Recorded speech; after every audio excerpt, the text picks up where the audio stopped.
You never gave this family anything. My dad yelled at me, so I moved out. A month later, Mom called. Why's the house getting foreclosed? I replied, because I'll never give this family anything anymore. Until last year, I thought I understood what family meant, not the Hallmark card version, but the kind you build your life around even if it means carrying more than your share of the weight. I've always been the quiet one, the responsible son, the one who sends flowers on birthdays and picks up the slack when nobody else even notices there is slack. But I didn't grow up thinking I'd be the backbone of a family that constantly made me feel like I was disposable. That part happened slowly, almost quietly, like right under the floorboards you don't see until it all caves in. Growing up, I was the middle child. My older brother Adam was the golden boy varsity football charming, always with a crowd around him. My younger sister Mia was the princess from the moment she was born. And me, I was the one who got B+ grades and was told I wasn't living up to my potential. I didn't mind really. I kept my head down, got a scholarship, moved out, and eventually started my own small IT firm that by some miracle took off after 3 grueling years of ramen 16-hour days and getting ghosted by every investor I pitched to. The funny thing is, when I was struggling, they were silent. But when the money came in, that's when I became family again. It started small. My dad asked if I could help cover the remainder of Adam's car payments just until he gets promoted. Then came Mia's private college tuition only because the financial aid didn't cover enough. My mom needed help with the roof repairs, then the heating system, then the kitchen remodel she always dreamed of. And just like that, I was paying for 3 households and still getting texts like, "Can you VMO me for the groceries?" At first I didn't mind. I was grateful I could help. I even convinced myself I was building something, a legacy maybe. I figured one day I'd be able to look back and say, I made life better for the people I loved. But something about the way they treated it, like it was owed, like I wasn't doing anything special, started eating at me. Last Thanksgiving was the turning point. I hosted not because I wanted to show off, but because I finally had a home big enough to seat everyone. I had it catered, cleaned, set up a fire pit in the backyard. Nobody offered to help, not even with dishes. Adam made a toast halfway through, talking about how lucky we are to have each other and how family always comes through, never once mentioning the fact that I paid for the whole thing. Mia brought her new boyfriend and barely looked up from her phone. And my dad, he spent the entire evening talking about how things were tougher in his day and how kids now have it easy. I swallowed it all with a smile, but inside I was already pulling away. Then came the night that unraveled it.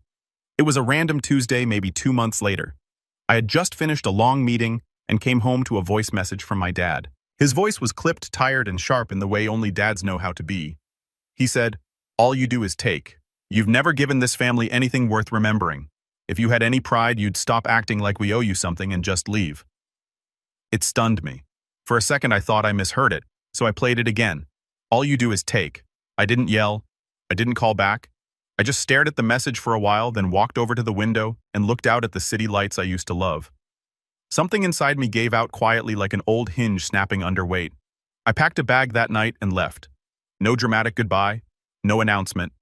I even let my assistant know to pause all outgoing payments tied to family accounts. Just a clean, silent break. 3 days went by, then a week radio silence. No one called, no one texted. It took them almost a full month to notice. Mia was the first. She called me late one Friday night, her voice shaky. "Eric, hey, I just logged into the school portal and my tuition didn't go through this month. Did something happen with the account?" I could hear the panic she was trying to smother. That fake, casual tone you use when you're trying not to sound desperate. I replied with just one text. "Thought I never gave this family anything. No follow-up, no explanation, just that." She didn't respond. But within the hour, I had 4 missed calls from my mom, 2 from Adam, and 1 from a number I didn't recognize. The voicemail from my dad. Hilarious in a dark way. "Eric, we need to talk. Whatever this little stunt is, it's not funny. Your sister's future is on the line. No apology, just demands. Just that same old tone that said, you owe us." That weekend, I flew to Denver. I'd never been, but I needed somewhere far enough to feel like I'd escaped orbit. I stayed in a small Airbnb overlooking the mountains, slept better than I had in years. And for the first time in a long time, I didn't check my email. I didn't open any messages. I let the world spin without me. And back home, that's where it all started falling apart. Mia's school sent a notice of pending withdrawal due to non-payment. Adam's car, still unpaid, was repossessed. My parents' mortgage payment bounced. And just like that, the foundation they built on my silence cracked wide open. They started reaching out to extended family, telling their version of events, how I cut them off out of nowhere, and abandoned my responsibilities. But the thing is, you can't rewrite a story when too many people already know the truth. And a few of my cousins they knew. They'd seen the pattern for years. I got a message from one of them, Emma, my mom's niece.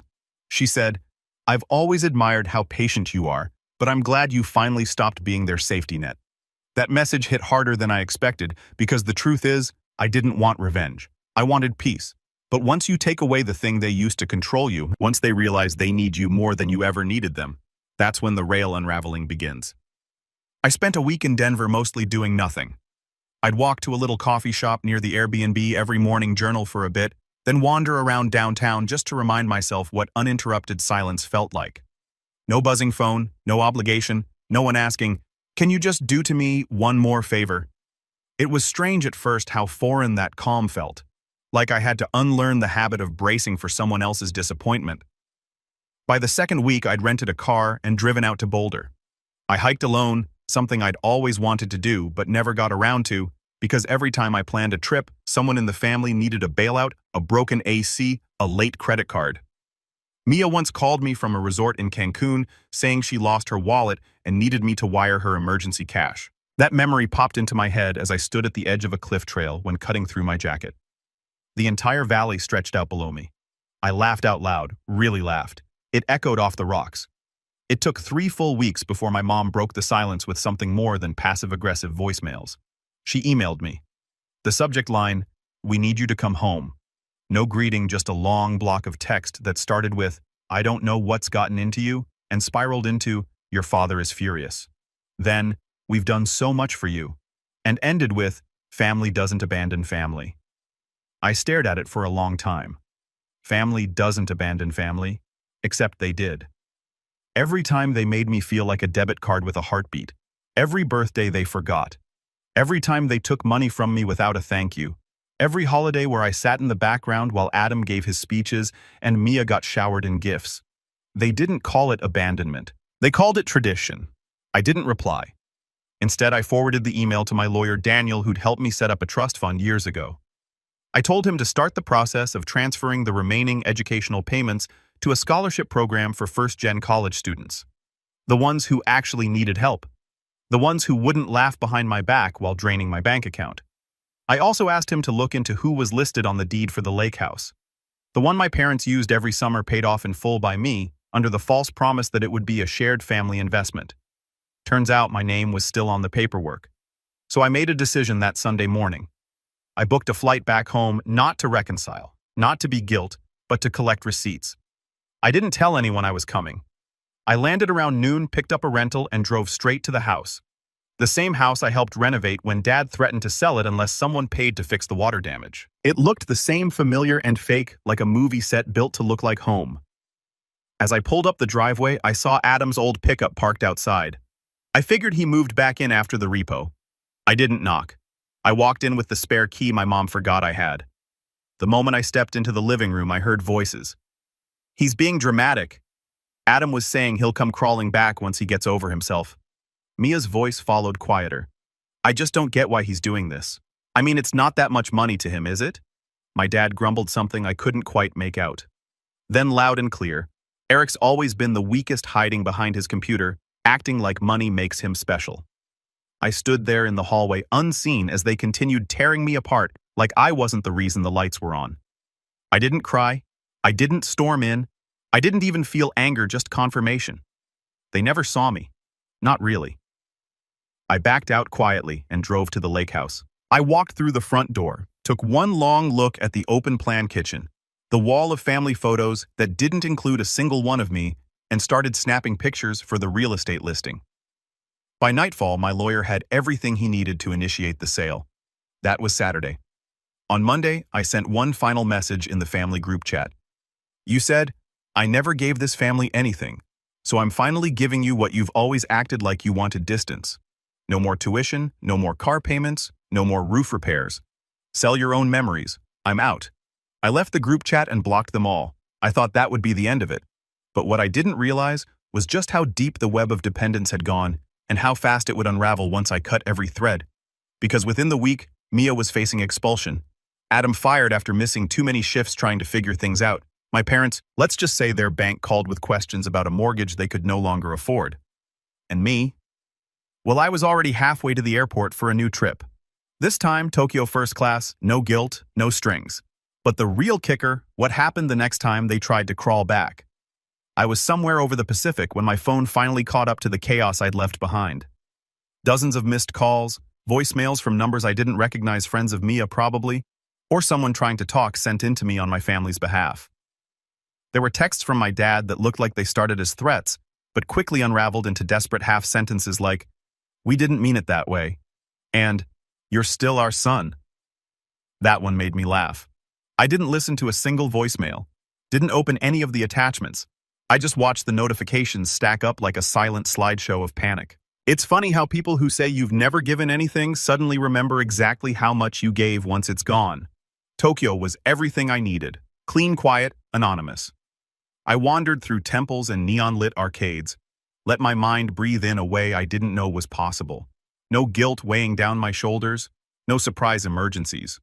For the first time in my life, I was just me. Not someone's backup plan, not the family fixer. 2 weeks into the trip, I finally unblocked just one person, Emma, my cousin. She'd sent a single message during the whole fallout. No pleading, no drama, just when you're ready to talk. I'm here not to convince you, just to listen. I met up with her after I got back. We sat in a cafe near her apartment and she brought her laptop. "I want to show you something," she said, sliding it across the table. It was a Reddit thread. Of all things, Mia had posted under a throwaway account asking for financial help to stay in school after an unexpected family emergency. She told a story that painted me as the unstable one. Said I'd abandoned the family for no reason. Claimed I was having a breakdown. People were donating money. Strangers. Emma looked at me, tight-lipped. "She's raised almost 6,000 so far. I figured you should know." I stared at the screen, feeling a twist in my gut that wasn't anger so much as sadness. There it was again. That same story, reshaped to fit the victim role. Only this time, she was doing it publicly, monetizing it, weaponizing strangers' sympathy. And worst of all, she still didn't see what she'd done. That night, I didn't rage post or call her out directly. I did something quieter. I took screenshots of every payment I'd made toward her education, bank transfers, tuition receipts, even the textbook fund I'd wired during her freshman year. I uploaded them in a private imager album. No names. No dramatic captions, just dates, dollar amounts, and payment confirmations. Then I posted one anonymous comment on the thread. "Before you donate, maybe ask where the other 90,000 went. Some people forget who helped them when the help stops." It didn't go viral. It didn't need to. But within 24 hours, her post was removed by moderators for suspicious activity, and the comments turned. That was the first real consequence any of them faced. The second came a week later when I received a certified letter at my office. It was from my dad, not handwritten, typed like some legal notice. It opened with, "We are formally requesting a meeting to discuss the breakdown of our family dynamic." I almost choked, laughing like they were trying to hold a board meeting to fix what they broke, but buried in the legalese was the real reason they reached out. They wanted a portion of the proceeds from the lake house sale. Apparently, they believed they had emotional equity in the property. I passed the letter to Daniel without a word. He read it, smirked, and said, "Want me to send them a reminder that emotional equity doesn't hold up in court?" I nodded. And then we did one better. We sent them a copy of the original agreement. One Dad had signed years ago when I first offered to pay for the lake house. It clearly stated in his own words, "I acknowledge that this home is purchased by and remains the property of Eric, last name. I relinquish all future claims he'd forgotten or hoped I had." That letter shut them up real fast, but the silence didn't last. Not once word got out that I was selling the main house too. See, while I was in Tokyo, Daniel and I had been working on a quiet side project. Turns out, years ago, I'd loaned my parents a large sum under a verbal agreement when they couldn't keep up with the mortgage. They'd never paid me back. Daniel tracked every deposit, compiled every wire transfer, and we filed a lien on the house. They now owed me well over 80,000, which meant I could legally force a sale. Emma called me that night. "Eric, they're panicking. Your mom called mine in tears. Your dad's threatening to go on social media." I sighed. Let him. I've got receipts. Let's see who wins that PR war. But what I didn't tell her that I wasn't doing this for revenge anymore. I was doing it for closure. because what none of them realized was that I had given them everything. My time, my savings, my loyalty, and they mistook it all for weakness. They thought I was a faucet they could twist on whenever they were thirsty. And now, they were learning what thirst really feels like. And yet the most satisfying moment hadn't even come yet. Because the day the house went up for auction, I walked through the front door one last time. I parked across the street the morning of the auction. The air had that sharp, stale chill that always hung over our neighborhood in the early fall. I sat in the car for a minute just watching. It was surreal seeing the home I grew up in. This place that had absorbed so much history. Joy, bitterness, now with a small white sign staked in the front lawn. Notice of foreclosure. Auction today. No trespassing. I got out, hands in my pockets, walking slowly toward the house. The door was already open. Daniel was inside, speaking with the auction rep, a middle-aged woman with a clipboard and a no-nonsense look. He nodded when he saw me. "You don't have to be here for this," he said gently. "I want to be, and I did. Not for vengeance, not for the spectacle, but because this moment deserved a witness, someone to see it, feel it, and make sure it didn't just slip by like everything else I'd swallowed over the years." I walked through the living room slowly, as if I were trying to absorb it all one last time. The den in the hardwood from when Adam threw a baseball inside, the faded stain on the carpet where Mia spilled nail polish and blamed it on me. The wall where my parents used to pin up report cards and drawings until they quietly stopped adding mine. It was strange how little of myself I saw here, like I'd been a ghost in my own family story. I stepped into the kitchen next. That one hit harder. I remembered late nights helping Mom prep for holiday dinners, scrubbing dishes, while she pretended not to hear Dad ranting in the other room, laughing with Emma over burnt pies and undercooked turkeys. And now, it was just a kitchen, a box of walls, and forgotten effort. There was a photo still on the counter, one of the entire family taken 2 Christmases ago, at my expense. I remembered paying the photographer's deposit, the matching outfits they insisted on, and how they cropped me out when they posted it online. I picked up the photo, looked at it for a long moment, then turned it face down. By noon, a few cars had started to arrive. A couple of serious bidders, some curious neighbors, and then finally my family. They pulled up in Dad's old Chevy, all packed in like some twisted family road trip. Mia got out first. Her face was blotchy, red-rimmed eyes behind oversized sunglasses. Adam followed, scowling clearly here just to play enforcer. And then my parents. Mom looked worn down, 10 years older than the last time I'd seen her. Dad, well, he still walked like he thought he owned the ground. He spotted me instantly. "Eric," he called out, voice low and bristling. "We need to talk now." I didn't move. He strode up. Adam has stepped behind him like a shadow. "You're really doing this," Dad said. "You're going to humiliate your own family." "Over what exactly?" "Some perceived slight." I looked him in the eye for the first time in years. "It's not a slight," I said calmly. "It's a pattern, and it ends today." "You ungrateful little," he started, but I raised a hand. "Don't. Just don't." Mia joined them now, her voice cracking. "I'm going to lose my scholarship because of this. I had to drop 2 classes already. Why are you doing this to us?" I turned to her. "I paid for your first 3 years, every tuition bill, every textbook. You never said thank you, not once. Instead, you let them convince you I was the problem." "I didn't," she started. "You posted online that I was unstable," I said, pulling out my phone. "You lied to strangers for money. And now you want sympathy." Her face crumpled. Mom finally spoke. Her voice was a family Eric. "Families don't do this to each other." "No," I said, "families don't take like this. You took everything, my time, my money, my trust. And when I stopped giving, you called me selfish." The auctioneer's voice rang out, then sharp and professional. "We'll begin the auction in 5 minutes." Dad looked around, suddenly less sure of himself. "You can't do this. You wouldn't even have this house if it weren't for us." "You're right," I said, "so I'm taking it back." They stood there, rooted to the driveway, helpless for the first time in years, and I walked away.